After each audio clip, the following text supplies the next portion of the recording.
Hey everybody, welcome to Stellaris. This is the first season on this new channel. I did like 7 seasons on the old channel. So this is my 8th season, 8th campaign on YouTube of Stellaris, and I'm so excited to get into it with you all.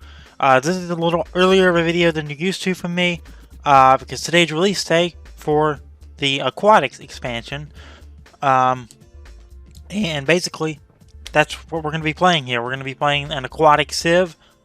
Seeing what we can do, and this should be very interesting and very fun to me because as I've mentioned in previous seasons of Stellaris, it is the Paradox game I enjoy the most. I think they're all legendary, but it's the Paradox game I enjoy the most. I am the most versed in, and the one I have the most hours in. So that's where we're at. So Aquatics is out today for $10 USD, and I mean that's really it. It's adds 2 new things and basically gives you the ability to be a seafaring civilization. And I'll read through some of the patch notes for you. So they have a pre-scripted aquatic empire with and a new phenotype with 16 new portraits, a new city set, a new bubbly ship set, a new advisor voice, a new civic called the Anglers, a new species trait called the Aquatic, and 2 new origins called the Ocean Paradise and Here Be Dragons. That last one is very important, we'll get into that later. And added a new extension perk, Hydrocentric, and for you humanoid species pack owners, they added the Pompous Purists, which is a new civic. I own all of the DLC, it's the one Paradox game I own everything for, because I'm just that big of a fan of the game. But yeah, let's get into it. Alright.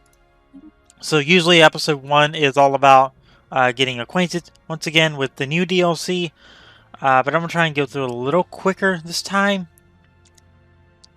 But yeah, let's see. Aquatic. So the Sathyrelian Bliss. They are an aquatic conservationist civilization with a incredible looking ship. Holy crap. An agrarian civ with extra food per month. A non-adaptive civ. They don't adapt well to foreign environments, which probably means colonization is much harder than typical. They are a docile civ where they have extra empire sprawl from their population, but they're slow learners, meaning they're scientists and they're government-based things, they're leaders. They get experience less frequently, minus 25%. So that is something we have to pay attention to throughout the game. So the Anglers adapt at utilizing nature's bounty. This society provides for itself a stable influence of sustenance and economic value. On ocean worlds, agriculture districts are uncapped. On wet worlds, farmers are replaced by anglers and pearl divers. Anglers produce 8 food and 2 trade value. Pearl divers produce 3 consumer goods and 2 trade value, as the aquatic trade. Environmentalists, as we talked about over here, this society seeks to coexist in harmony with its nature. Great care is taken to preserve the environment and limit consumerism where possible. Pop consumer goods upkeep minus 20%. There's xenophobes. They can purge aliens. They can enslave aliens. So they hate aliens, except when they work for them. Fanatic pacifists. They use the defensive wars only policy, and they do not engage in indiscriminate orbital bombardment. Empire modifiers, plus 30 or minus 30% empire sprawl, and plus 10 stability. They are a dictatorship, an ironic dictatorship. Holds an election upon ruler death to select a new ruler. So we're going to be playing very differently than I'm used to. I usually play as more democratic or theocratic than typical. So this is going to be very interesting for sure. For me anyway. Because I'm usually more like theocratic, megacore. I did play the Kindor Combine. There's communism, if that's what floats your boat. My last series on the old channel with Lunaspool was communism. So, yeah, I digress. We're going to get into this, let's read through this little story real quick. It's an old lesson in Sathyrelian society that abundance and ease do not equal prosperity. The overindulgence and sloth of our forebears eventually gave rise to an ethos of responsible hedonism, a way to ensure a sustainable future while still getting the most out of life. After all, food tastes better than physical labor and an occupied mind has less time to pine for what is lacking. The benefits of this ethos have been since readily apparent. With the cleaner waters and minds afforded by our endeavors into space, life is that much sweeter. We've made great technological strides, and though it may often be taken for granted, all Sathyrelians today retain their capacity for propulsion without swimming aids. Things are looking up. So, Tedesque Giselle is our leader. She is a female. And there is our little city outside the window with some badass looking ships. But yeah, let's get into it. So there's our game settings. I usually don't try to mess with these too much. I mean, I don't know. I mean, I mess with them some. I can tell because they're what I had last time, and I'm very happy with these, the way they are. So we're just going to hit play. I don't know of any other things I need to be changing in this new version, so we're just gonna jump right into it with the same settings as our last game as communists. So we're going from communist to dictator. Oh boy. Alright. So the Empire homeworld is called Raunair. There's our Empire homeworld. I'll show it to you before we read through all the origin story. An incredible looking system. This is beautiful. Wow. I'm very happy with this. Alright. Joy to those who possess the wisdom of acceptance. So goes a common proverb in Sathyrelian society. The bounty of life is all around once one learns to appreciate it. In such waters long have we prospered. But our elders do not sense the stagnation. They confuse our survival instincts with impatience. If we don't seek change, change will find us, and we will be unprepared. We cannot be alone in this vast universe. To keep our home, some of us must resolve to leave it. Our descents into the abyss have proven worthwhile. Unworldly wreckage, perilously retrieved, precipitated a torrent of technological breakthroughs. At last, we are ready to journey beyond our ocean, to explore, to see, to learn, and to protect. Begin. We're 8 minutes into the episode, but we'll begin anyway. So here we go. This is our main system, and since this is on a new channel, I'm going to be more advisory than I typically am with the Stellaris playthrough, even though I do with these commentaries on strategy games, I do tend to think out loud a lot. And I tend to say a lot more. Because these are very on the whim games, and that's what I love about them. And this one especially because it's in space. Alright, so World Deep Ocean World is our capital with 100% habitability. So one thing that I am very big on is the Habitable World Survey, and I assume we will find that in due time. I do think it takes a little longer to find than it used to, which makes sense because it is a pretty big endeavor that no one with just one science ship can really do on their own. You need multiple science ships. So, yeah. So let's get into it. Let's make our first move. See what we can accomplish in the first episode here. Alright, so our science ship right over here, which I have selected, we're going to go ahead and press the survey button. And we have 4 ways we can go.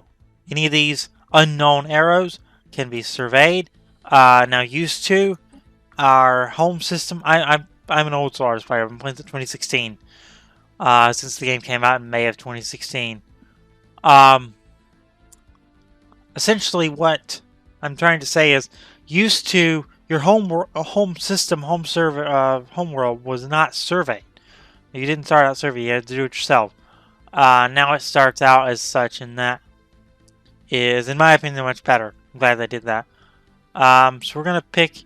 I'm just gonna close my eyes, and any where my mouse is where we're going to survey. This has served me well in the past, so we're going to make sure it serves me well again. Alright. I mean, you can tell I had my eyes closed, my mouse drifted over the side of the screen. Alright, so we're going to unpause the game and let our surface noise, ATH surface noise, ship do its thing. In the meantime, while we wait on that ship to survey, let's go to our galaxy map, see where we're at. We're kind of at the top of the system. All of this is surveyable. All of this is accessible in some way, shape, or form. Whether that is with warp gates or surveying or natural exploration, all of it is accessible in some way, shape, or form from my own knowledge of the game. So here we go. We're going to Cider. That is the tamest system name ever. Wow. I'm used to elaborate system names, so Cider is honestly a breath of fresh air. So you have 9 systems to survey in this one galaxy. We're going to let you take care of that on your own time. And while we're doing that, I mean, you can tell we're kind of good on resources as is, but I'd like to get maybe some alloys up, some alloy foundries, or even some extra food, because you never know. But for now, let's just get this last mining station taken advantage of, because minerals are a big part of this.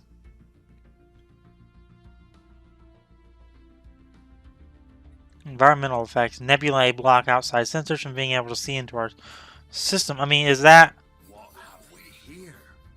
Already a strategic resource? During its survey of Cider 4A, the ATH surface noise discovered several exotic gases previously unknown to us. These gases have a variety of different uses, particularly in the operation of advanced energy-based weaponry and force fields.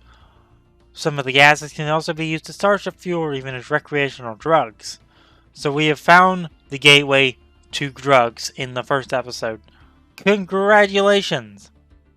While we do not yet possess the means to extract this resource, we should seriously consider establishing control over the system for future exploitation. We are going to. That is something we're going to do. Now, this is a level 2 anomaly. We're not going to take advantage of it just yet. For the reason of, we're still a level 1 scientist, and that is inefficient to me to go any further, so we're going to leave B for now. I'm just going to let it sit there. Cider's right beneath us. I don't think anything is going to try and come out and boogeyman us real fast here. But I could be mistaken. I've had very unlucky starts before. But for now, we'll leave it there.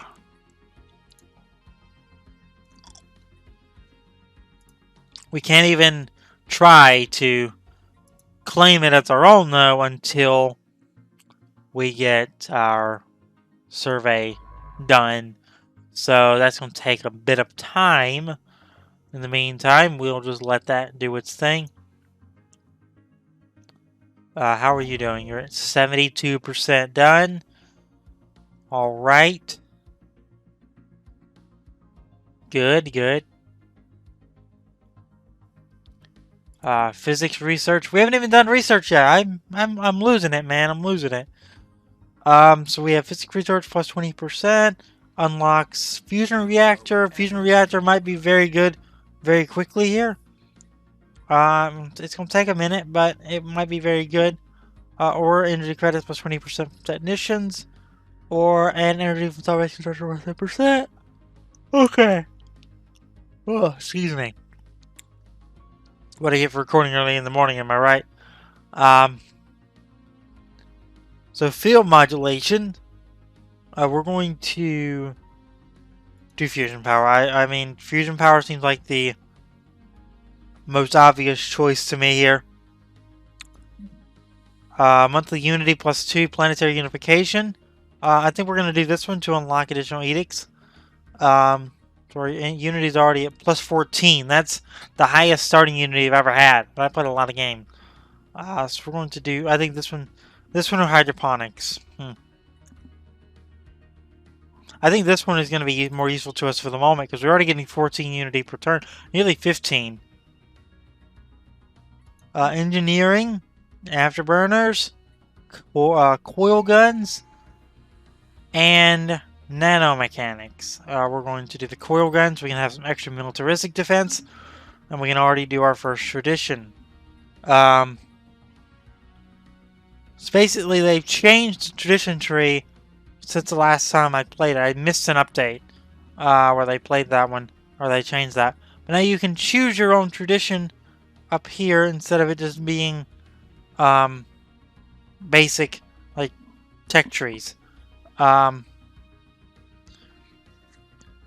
So I think, and there's 4 new ones. Prosperity, or 3 new ones. Subterfuge, Supremacy, and Unyielding.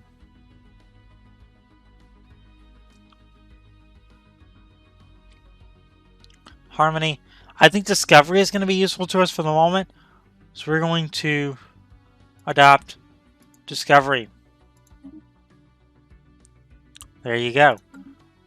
For now, I'm in this episode. We're kind of getting into it. We're going to get slowly stuck into the game. But for now, that's it for me. If you enjoyed the episode, make sure to leave a like on it. There will be another episode out later this week. Probably on Wednesday or Thursday. I think I have it scheduled for Wednesday.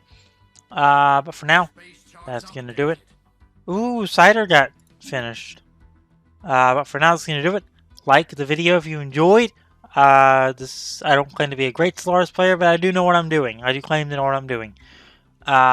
Subscribe for more. I'm trying to get 100 subs by the end of the year here on this new channel. And that is it for now. That's going to do it. I will see you in the next episode. Take care.